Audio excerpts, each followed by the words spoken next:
Hi, my name is Pat O'Connor, and this is the 9th video in the National Mortgage Exam tutorial series. Today I'll be doing part 2 of the SAFE Act.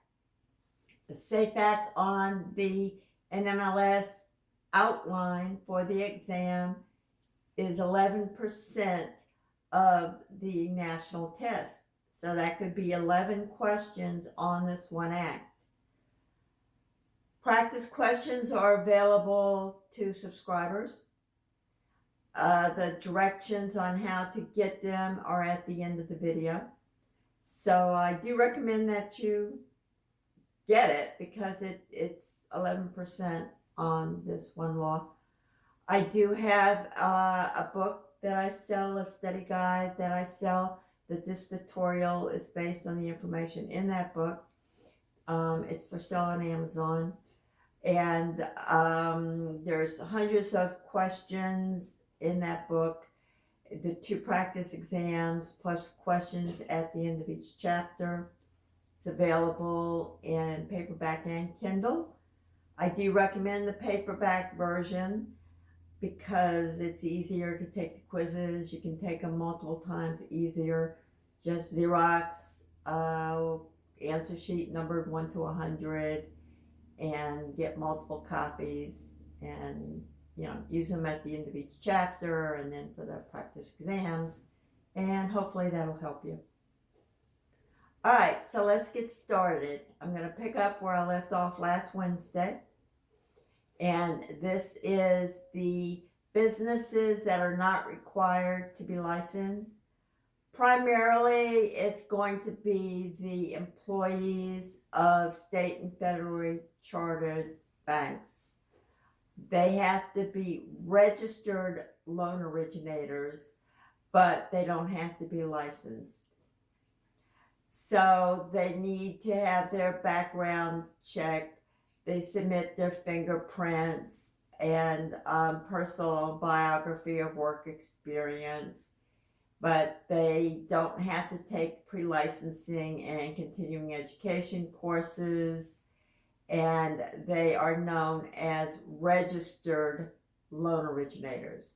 You can look up, we talked last week, that there is a database that is available for public viewing. When you become licensees, people can log into that database. They can see the past 10 years of your work experience, as well as any criminal action, authoritative action that has been taken against you. So that whole history is there. So the work history will be there for these registered loan originators. Okay, the minimum licensee qualifications in the application process. The first is your pre-licensing course. If you're taking this tutorial, I'm assuming that you have already had the course and you're getting ready to take the national exam, maybe for the first time, maybe for the 3rd time, or the 5th time. But this is the requirements for the pre-licensing course. There's a 20-hour minimum. States can add their own requirements. There may be 1 or 2 that have requested more than the 20 hours. I have not checked lately. But these make great test questions. All right, we're going to have the number of hours and the breakdown for the national exam for the course, and we're going to have the breakdown for continuing education. You got to memorize these, both the hours and the topic. Okay? So there's 3 hours of federal laws and regulations, and that was my first 7 tutorials in this series. 3 hours of ethics, which includes instruction on fraud, consumer protection, and fair lending issues. This is kind of tough to teach. what I say is follow the golden rule, do unto others. When you read some of these ethical questions, would you want someone to treat you that way? If not, it's probably not ethical. It may be legal, but maybe not ethical. There's 2 hours of training related to lending standards for the non-traditional mortgage product. Any loan that's not a 30-year fixed rate loan is considered non-traditional, and we will get into that in later videos. The remaining 12 hours can be the discretion of the course developer, and it can include state-specific information if the course is marketed in an individual state, but all the courses have to be approved by the National Mortgage Licensing System. States, again, can require additional hours. So 3 hours federal, 3 hours federal, 3 hours ethics, 2 hours of lending standards, and then 12 hours of developer's choice from the rest of the national exam outline. Okay, so the national exam, you need a 75% to pass. You can take it 3 consecutive times with 30 days in between takes. If you don't pass after that 3rd time, you have to wait 6 months before you can start that 30-30-30 cycle again. So try to do well the first time, because if you can look up the statistics, the passing rate percentage does not improve with multiple takes. So try to get it right first time if you can. I encourage you to take it as often as you need to take it, though. Get all the questions that you can get. Look at everything that you can get. Some people, it's just their brain's not going to work that way. So you may not be a licensed, loan originator, but you may be able to get employment like as a loan processor, as an employee. And then depending on your state, you may not need a license, but you're going to get the experience and you're going to get familiarity with all the terms. So that may be an avenue that you would want to go if you just cannot pass a national exam. Look at being an employee and do the, entry level and do the loan processing. And that may help you with your national exam the next time you take it. Okay. State licensed loan originators with an invalid license for 5 or more years have to take the national exam again. So that would mean, like, if you haven't done your continuing education and then you finally, it's expired, that kind of stuff. You have to wait. If it's been that way for 5 years, you have to retake the national exam. I've actually had it twice because I chose not to get into the business. I had it once in 2010 when it first started. I had been a Florida licensed mortgage loan originator before the SAFE Act. And I passed it. And I took it again either 2020 or 2021 because I was thinking again, well, okay, I'll get back in the business. But I have yet to do that because I've been focusing on real estate. But I aced it again. So I've aced it twice. So those are my credentials. Okay. Background check and reasons for licensure denial. They're going to take your fingerprints. The FBI is going to do the background check. The state will do like the state check. And so they're going to run your credit report. They will also have, a bunch of stuff on it. So just keep it in mind. If in doubt, you might want to call the state. If there's something gray area on your record, you might call the state financial office and ask them if that would prevent you from being a state licensee. Worth a shot. Okay. So in order to become a licensed loan originators, the minimum standards are that you've never had a loan originator license revoked in any governmental jurisdiction. So this includes the U.S. territories. That's why they don't say United States, because this would include, Virgin Islands and Guam and Puerto Rico. No felony conviction during the past 7 years, or no felony conviction ever if the offense is related to fraud, dishonesty, money laundering, or breach of trust. Here in Florida, before this whole revision for the SAFE Act, we had unlicensed loan originators. The licensees were called mortgage brokers, and the unlicensed people were called loan originators. And their employee may or may not have done a background check.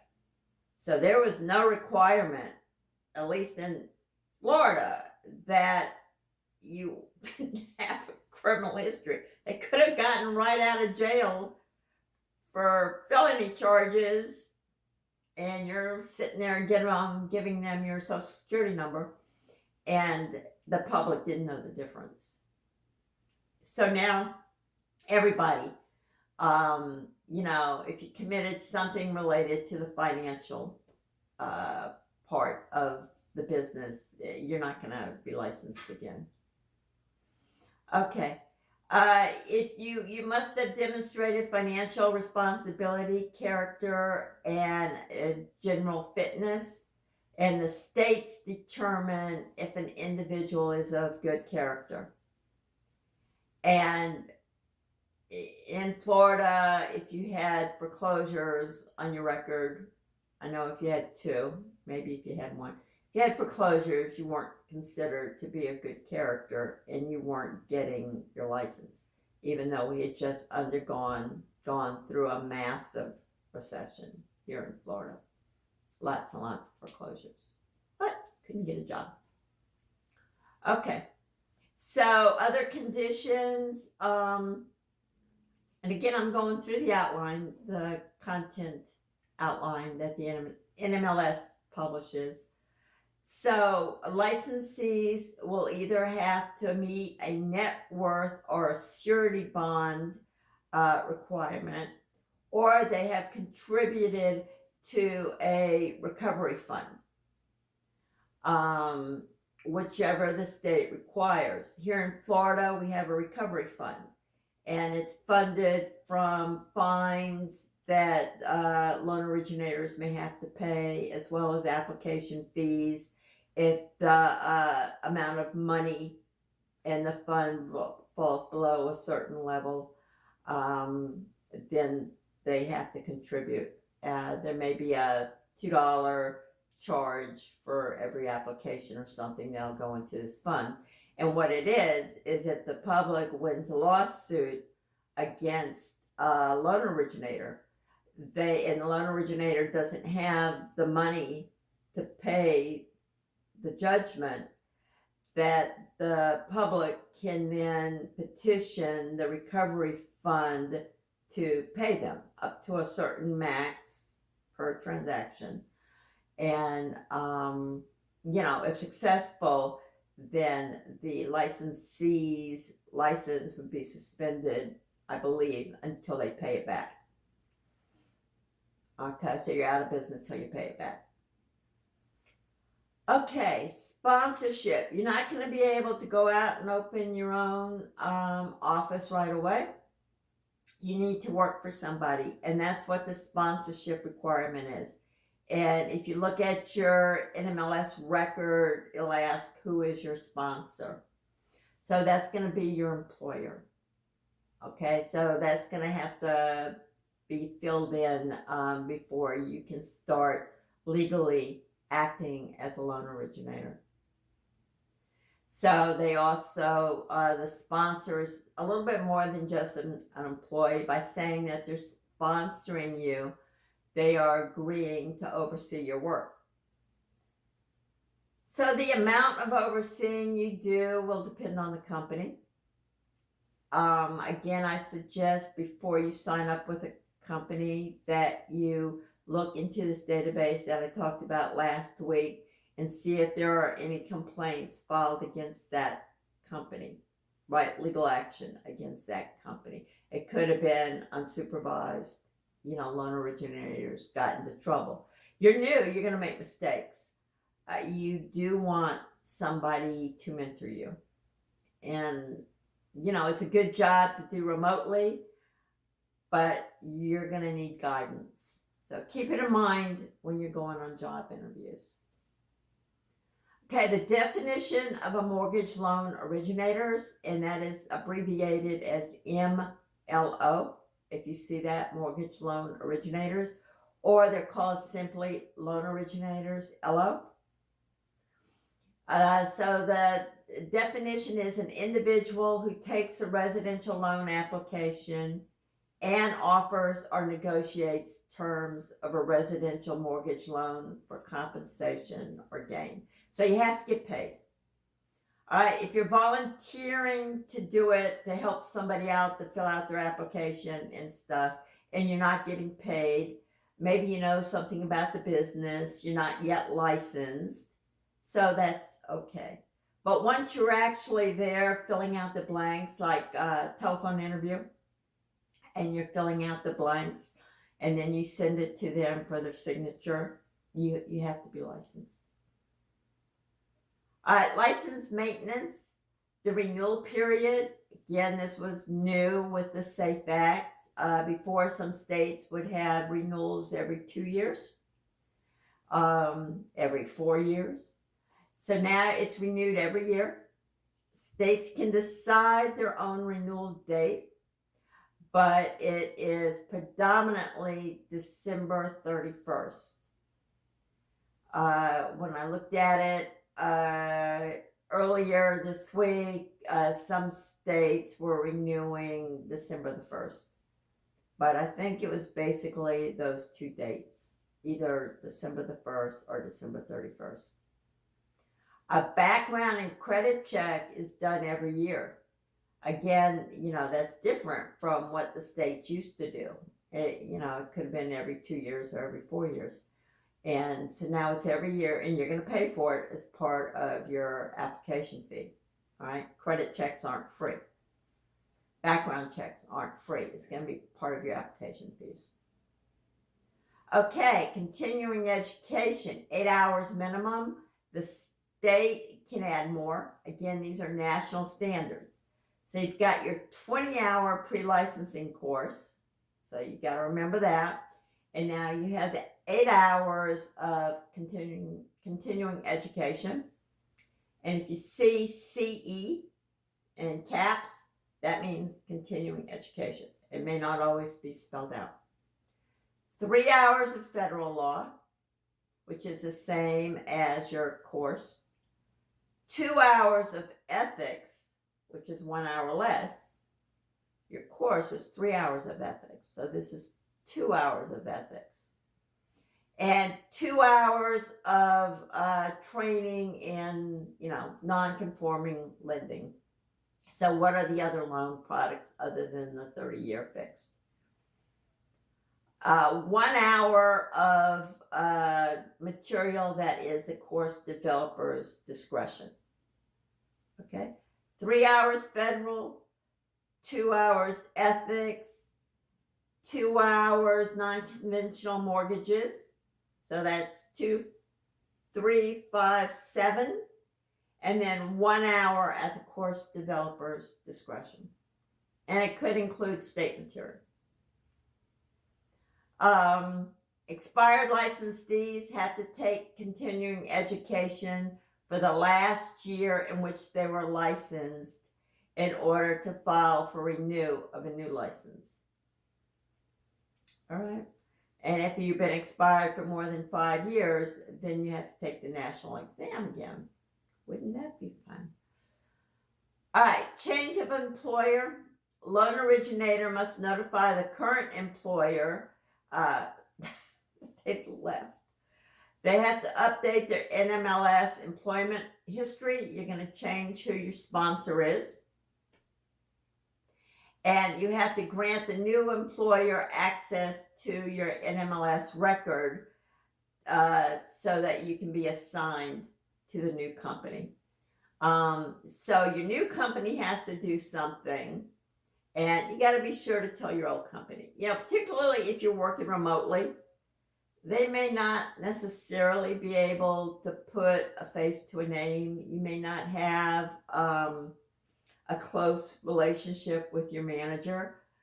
So just say goodbye. I have decided to go work for somebody else, and, you know, update your NMLS record, give your new company authority to see it, because their responsibility to monitor, to know if your license is expired and that kind of stuff.